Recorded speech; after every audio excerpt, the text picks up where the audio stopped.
Hi, Hi. welcome back. Today, I want to talk about something that's been on my mind for quite a while. Ever since I quit Honkai Star Rail and went back to playing Battle Cats, I've been thinking about this one thing. And with the new issues that have been surfacing with Wuthering Waves, and getting more traction in HSR, those being the terrible state of the events in both games, And I've got to say, in all honesty, it's the biggest piece of dog shit. I felt that this was a perfect time to talk about this. The issues, of course, being that events are pretty boring because they don't focus on the combat of the game and are instead silly little minigames that not many players honestly enjoy.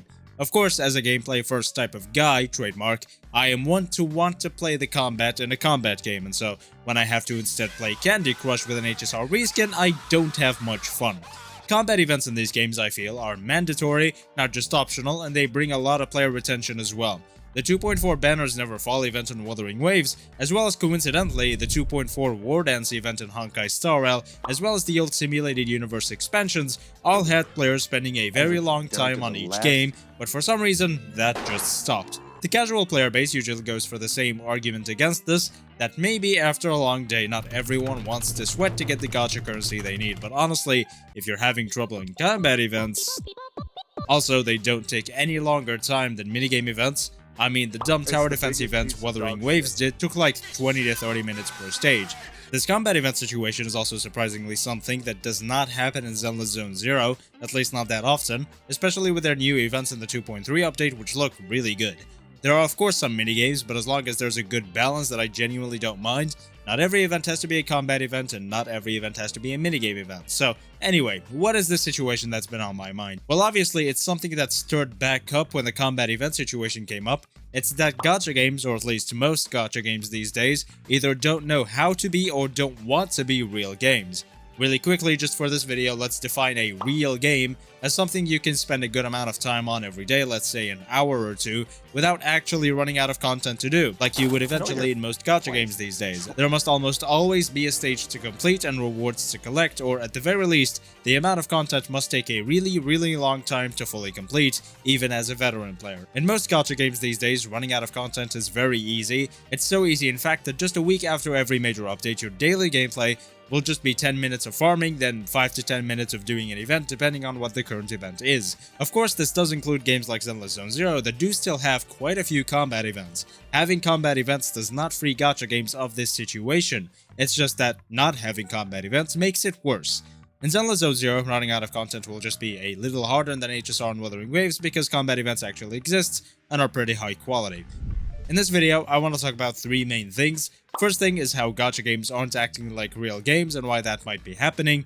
Second, I want to talk about the implications of that and if that even actually matters at all. And third, I'm gonna load up my Glaze cannon because I'm gonna talk about two gacha games where it might just be impossible to run out of content. If you've been around here for the last month or so, you probably already know what those are, so let's get into it. Gacha games are free-to-play live service games and thus want you to log in every day and play as much as possible. This is why most modern gacha games these days have things like RNG gear systems, which we all know how much I hate. This is why almost every event is time-gated and why many modern story quests take way too much time to complete. They're looking for that player retention, just like how YouTubers like me look for audience retention. The longer you're playing the game, the longer you're tempted by the gacha mechanics, the more often you're talking about it online, the more statistics you provide that game that company shareholders enjoy. So, more playtime equals more money to fill the CEO's pockets and give them a 36th yacht. So, why instead are gacha games these days only making enough content for the first 2 weeks of every patch, sometimes even less? Why don't they fill every day and every patch with as much content as possible? Well, if gacha players wanted to grind for hours every day, they play an MMO. Most gacha players are probably content with less than 30 minutes a day for account upkeep. Believe it or not, the ones here on YouTube and vocal on social media are the only ones who actually really care about always having something to do when it comes to these big mainstream games. Genshin players don't in fact want a combat event or an endgame mode every single day or every single week. That's genuinely too much for them and actually probably causes anxiety, unironically. Now, endgame content still rotates once every 2 weeks, but the problem with that is that players who do want daily content are still a major chunk of the player base, and they prove it by 100%ing regions, trying for hours with suboptimal teams to clear the endgame content, and whatever else crazy stuff they might do. There is a very simple and easy fix to this, and that is simply add modes casuals don't need to clear. Honkai Star Rail did actually do this with Anomaly Arbitration, a mode that could literally take you hours to clear, even with optimal teams, and in the end provides zero currency, which I actually kinda like, even though the mode itself is still pretty bad because the devs don't actually know how to make a proper game mode without artificial difficulty. Still though, if it was an actually decent mode, it would have been a massive step forward for this type of issue, if it's even an issue at all, which we'll be discussing later on of course. The long and short of this section is that these games aren't looking for a portion of the player base to play for hours every day, they're looking for the entire player base to play for at least 20 or so minutes a day. 10,000 players logging on for 3 hours a day brings so much less overall revenue than 200,000 players logging on for 20 minutes each. Plus, players who log on less are more incentivized to spend since they probably have much less resources. Another separate point is that a company like HoYoverse is probably relying on brand loyalty a lot, and of course, HoYo players are very, very loyal to their brand. Say anything negative about the billion-dollar company and now you're instantly an enemy of the state. They want you to play all of their games, so 30 minutes a day on each game is probably more than enough for them, although this still doesn't explain why Kuro is doing this with Wuthering Waves, since probably less than 20% of Wuthering Waves players actually play their other game, Punishing Grey Raven, while I would wager closer to 40 to 50% of Genshin, HSR, and ZZZ players actually play other HoYo games.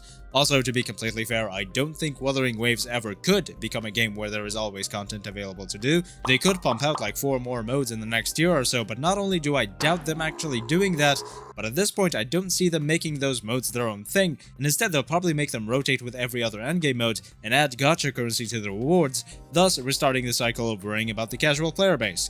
I think Kuro has seen how successful HoYoverse is, and how a much more hardcore game like Punishing Grey Raven is currently performing compared to every other mainstream gacha game, and is becoming more like them. They're not copying the entire company philosophy, I hope, but I do think they're implementing the same casual player-friendly ideas HoYo always does. So, is this even an issue at all? Do we have to worry about this? Well, probably not. I don't think there is anything wrong with this, even as somebody who wants as much gameplay as possible. I do also see the bigger picture. This isn't about the combat events, by the way. I still think that is a pretty big issue in WoW and HSR that needs to be fixed, because as much as casuals bring money, hardcore players also bring a lot of it, and even casuals have a bunch of free time they might want to kill sometimes. But like we said, a game like ZZZ has been having really good events, but I also put it in the same category as the other games, being something you spend like 30 minutes on every day for most of the patch, then less than 10 the rest of the patch. I don't see anything actually wrong with this formula business-wise. I mean, it's clearly working, so if you're a Wuthering Waves player who wants more content, I genuinely would just recommend you play something like Punishing Grey Raven and Zenless Zone Zero, or wait for Arknight's Endfield. And if you want more Wuthering Waves content, then honestly that's too bad, unless the devs change something if the players complain enough, which I totally encourage you to do, by the way. I've always said, complain and criticize as much as possible, and if anybody tries to stop you and tells you you're negative, they're not your boss. If WoW's devs do add more content, I think it'll be great, and if they don't, well, it's not like they're gonna fail. In fact, Wuthering Waves players who are looking for more content will probably jump ship to the new games coming out like Endfield and Duet Night Abyss, who I assure you will probably have an insane amount of content for a very long time.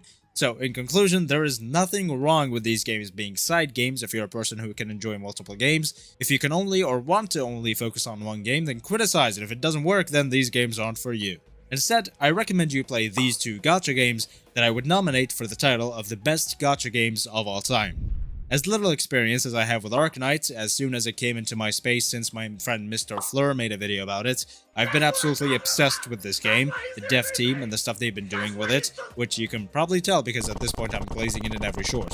Arknights is one of the 2 gacha games I know that comes very close to being a real game. I made a video a while back about being able to quit gacha games when you're fulfilled, and Arknights, and the other game I'm going to talk about, is one of the games I talked about. This game brings you an insane amount of content, from the insane library of story quests to the insane amount of endgame content it offers and the insanely high quality events. Each of the endgame modes, which are all up on screen right now, bring a different experience. They could all be their own game, honestly.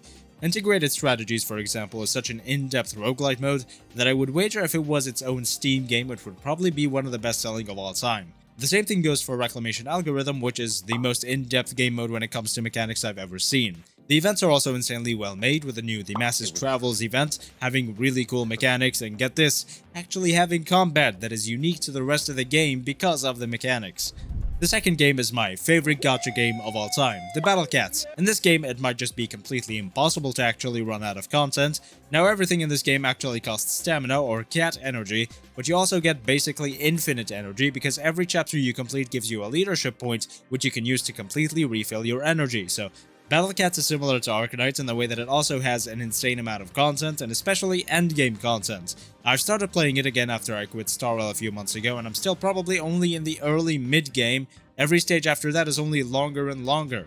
Now, the gameplay isn't as unique as Arknights' gameplay. Every single mode is literally exactly the same with just different enemies and some rarity restrictions sometimes, but that doesn't take anything away from the fun though, because the formula is so simple and enjoyable. So, in conclusion, play Arknights and Battle Cats if you want a lot of content. If you don't like tower defense and whatever the hell genre Battle Cats is, then rip bozo, I guess. And that's everything I have for you today. Thank you so much for watching. Make sure to like, comment, and subscribe for more content like this in the future. And join the Express Run Discord server for a fun and lovely community to hang out with. We've got a $200 giveaway going on right now, by the way, so join to have a chance at winning. Thank you again for watching, and I will see you next time.